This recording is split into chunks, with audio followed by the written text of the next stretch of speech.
Greetings everyone from San Juan Regional Medical Center. Before I begin our weekly update, I'd like to express our gratitude to you, our community, for all the support you have shown and continue to show throughout the course of this pandemic. It means a tremendous amount to all of us. Our frontline caregivers continue to face physically and emotionally demanding work as they help patients battle COVID-19. There have been countless ways in which our community has shown support. One example I would explicitly like to share with you is about two young amazing girls in our community. Madison, 11, and her 8-year-old cousin JC recently decided to sell lemonade, cookies, and brownies to support workers at San Juan Regional Medical Center. Together, they raised $600. Along with the money they raised, they made cards for our caregivers. Do not underestimate the power of a lemonade stand in the hearts of our youth. When determined, they are a powerful force. We are blessed with a generous community, and I want to thank these caring young ladies for their support, as well as our entire community for all the support, again, that has been shown throughout this pandemic. Again, this is just only one example of the many ways you have supported our caregivers at San Juan Regional Medical Center. Thank you very, very much. Now moving on to a weekly update. This slide shows the trend data of our inpatient census at the hospital going back to early January. What I want to call your attention to is the middle two lines. The green line is the total COVID positive patient census at the hospital, and the purple line is COVID positive plus patients under investigation. The top blue line is our total census.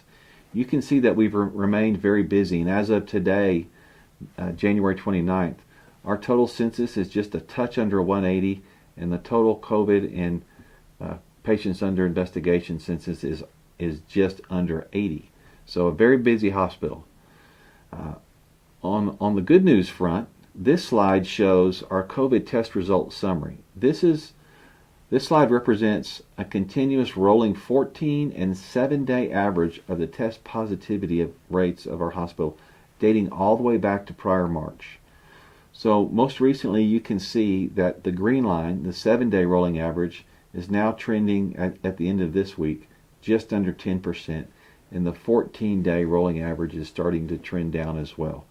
We are hopeful in that if this trend continues, it will convert to fewer COVID-19 hospitalizations at the hospital. Additionally, statewide, our effective rate, or the growth rate, the rate of spread of the disease, has continued to slow. You can see statewide we are now at 0.7. Anything under 1 really indicates a declining rate of spread within the state. This slide shows the various regions that the state has carved us up into, if you will, and again you can see that every single region is below the line indicating decreasing case counts. Great news for our state and for our community.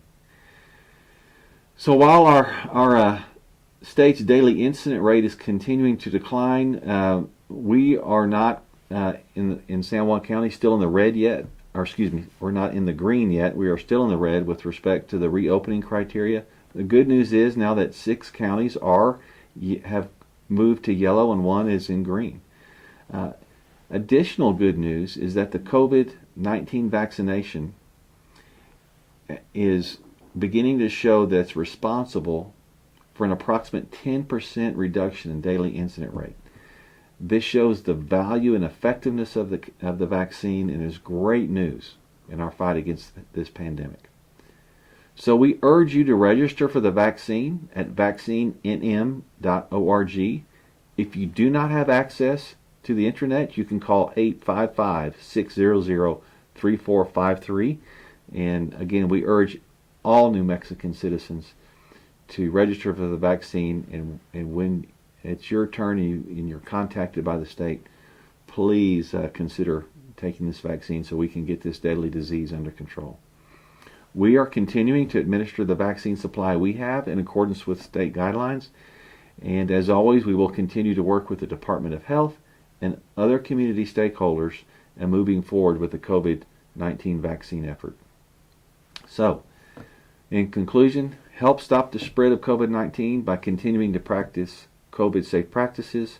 Wear a mask, continue vigilant hand washing and social distancing, get registered for the vaccine, stay safe, and remember, together we are stronger, so let's all work together for the greater good.